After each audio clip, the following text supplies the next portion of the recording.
Good day, family. Ron Holland here, author of the book, The Fire in My Words, the anthology of a social provocateur. Listen, we are in desperate need of prayer in this country. It is extraordinarily painful to watch the young people in Florida having to endure the kind of violence that is taking place in the school. It's an extraordinary thing. 14 young people gunned down, three adults, three of whom are actual heroes attempting to save the lives of some of these young people. Senseless murder by the use of an AR-15 rifle, which of course is extraordinary. I have to be honest with you. I lay the blame at the feet of the Republican Party, NRA supported members of Congress, those folks who continue to vote Republican and put folks in Congress that will continue to acquiesce to the whims and power of the NRA. So I'm going to read a piece from my book, The Fire in My Words, the anthology of a social provocateur, and it is a piece entitled, Must the Children of Congress Be Shot Before They Finally Get It? This is a discussion that we have to actually have in this country. And here it is. What will it take for Republican members of Congress to be in sync with the American people on the issue of guns?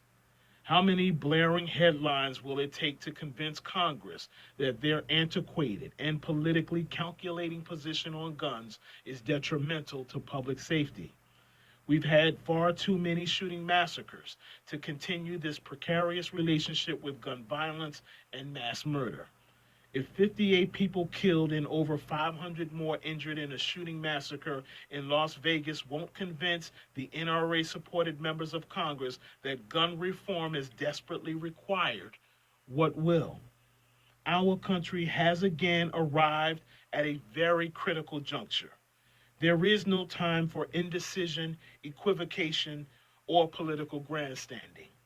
We're either going to do something substantive to prevent mass killing, or we're going to coexist with unabated gun violence. Because unfortunately, shooting massacres, I believe, won't stop until perhaps the children, grandchildren, and the family of NRA supported members of Congress are gunned down in a school classroom, movie theater, concert venue, church, or on the streets. Let me read that again. I believe it will not stop until perhaps the children, grandchildren, and the family of NRA supported members of Congress are gunned down in a school classroom, movie theater, concert venue, church, or on the streets.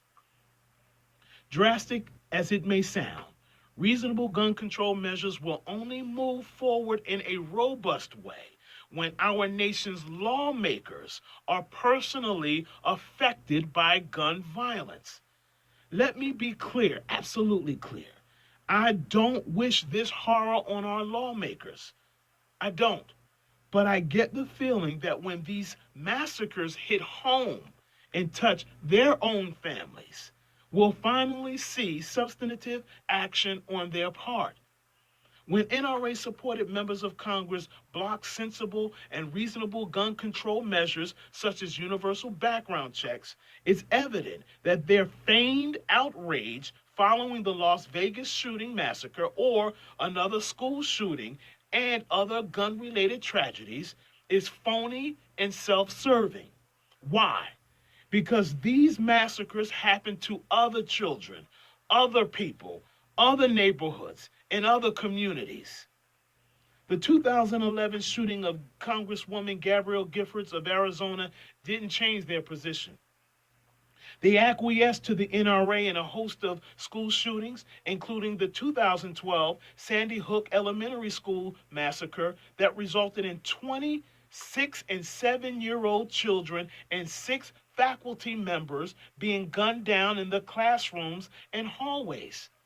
26 and 7-year-old children massacred, gunned down, and they did nothing. These NRA supported members of Congress balked at gun reform when 49 people were killed and 58 injured in the Pulse nightclub shooting in Orlando, Florida in 2016. Debate of this issue barely registered with NRA supported members of Congress after the San Bernardino, California office holiday party shooting massacre that resulted in 14 people being gunned down and 22 people injured. Although the shooting massacre list is plentiful, efforts to implement robust gun reform measures to stop this violence essentially is non existent. It'll only be, let me be clear, it'll only be when these NRA supported members of Congress have to, en masse, lean over the caskets of their own children, grandchildren, and family before they are serious and fully sensitive to this issue. I want to read this again. It'll only be when these NRA supported members of Congress have to, en masse, lean over the caskets of their own children, grandchildren, and family before they're serious and fully sensitive to this issue. I don't want this to happen, absolutely not. But usually when it hits home, people are a little bit more sensitive to this. I'm a gun owner. I support the Second Amendment and the right to bear arms. However, I strongly believe there are some firearms that ought not be available to civilians or on our streets. The framers of our Constitution couldn't envision the kind of firepower that would eventually haunt our nation. Otherwise, I believe the framework and wording of the Second Amendment would be radically different. After all, a musket that fires one round is vastly inferior to a bump stock that enables dozens of bullets to be fired at a single pull of a trigger.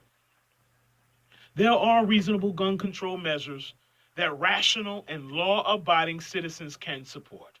A universal background check with real teeth helps to keep guns out of the hands of criminals, domestic abusers, terrorists, and people with mental illness.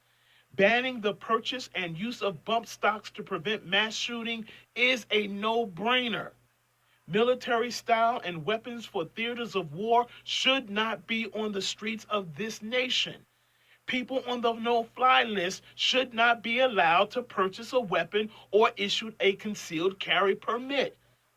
And there ought to be a national standard of the number of firearms a person is able to purchase and or collect. Although some gun reform measures won't completely stop shooting massacres, we could significantly reduce a mass murderer's chance, starting with bump stocks to amassing a stockpile of weapons. Given the enormous capability of bump stocks and a large cache of military-style weapons, it's the purchase of these and other items that will send a huge red flag up the warning pole. It's time to put an end to the irrational arguments advanced by the NRA, their congressional cronies, and their aversion to sensible gun reform. Their arguments are outmoded and specious. Convincing NRA-supported members of Congress to budge is a Herculean effort, a feat of the near impossible. They simply lack the spine to buffet NRA pressure. Their feckless leadership undermines any credibility on these harrowing tragedies. And unfortunately, the moral and social clarity needed in these discussions are lost, and measures favorable to the NRA go uninterrupted. For NRA-supported members of Congress, it's all about another term in office, and that's shameful. Keeping things as they are has financial and political benefit to those members of Congress that seek longevity in government. Campaign coffers are stacked, districts are redrawn to ensure successful GOP elections, and an A grading by the NRA is a reward for good service. Even more disheartening is how we've ceded control of our legislative process and this debate to a group of paranoid and unhinged gun rights advocates who shouldn't have access to Tupperware, let alone a gun. This fear of the black helicopter anti-government crowd would rather children die in a school shooting massacre than to address the easy accessibility of guns. I don't want to see another concert shooting massacre. Children gunned down in the classroom, black youth shot on our streets, mass killings by gunfire in malls, movie theaters, or place of worship. Nor do I wish harm to the children and grandchildren of NRA supported members of Congress. But it is true that when tragedy hits home, let me say that again. It's true. When tragedy hits home, a change of heart and perspective usually follows.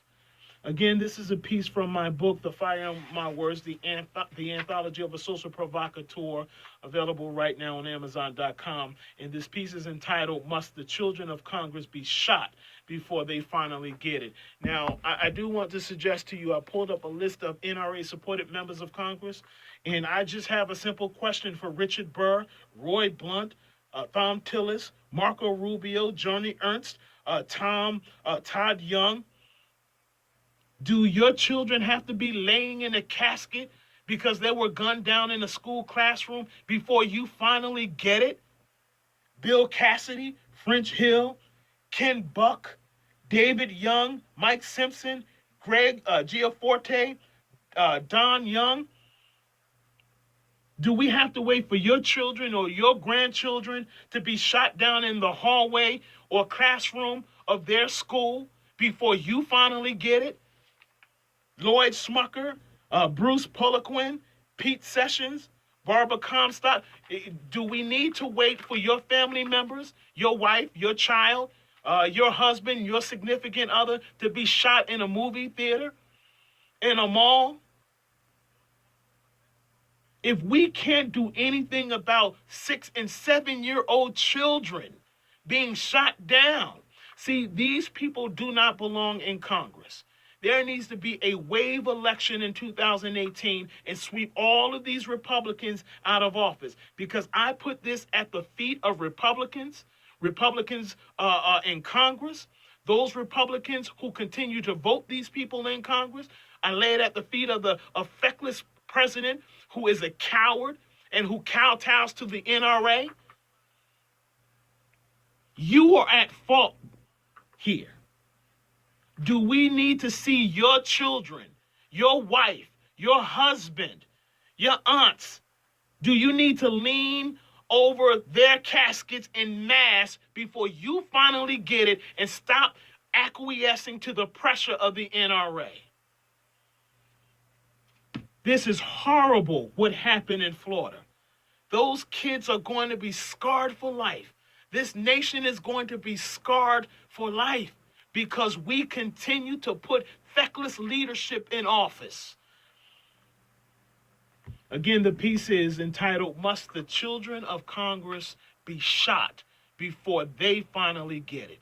It is time that we put a stop to the NRA, and it is time that we sweep NRA-supported members of Congress out of office. Whether Republican or Democrat, it's time for them to go. This is Ron Holland. I'll talk with you soon. God bless.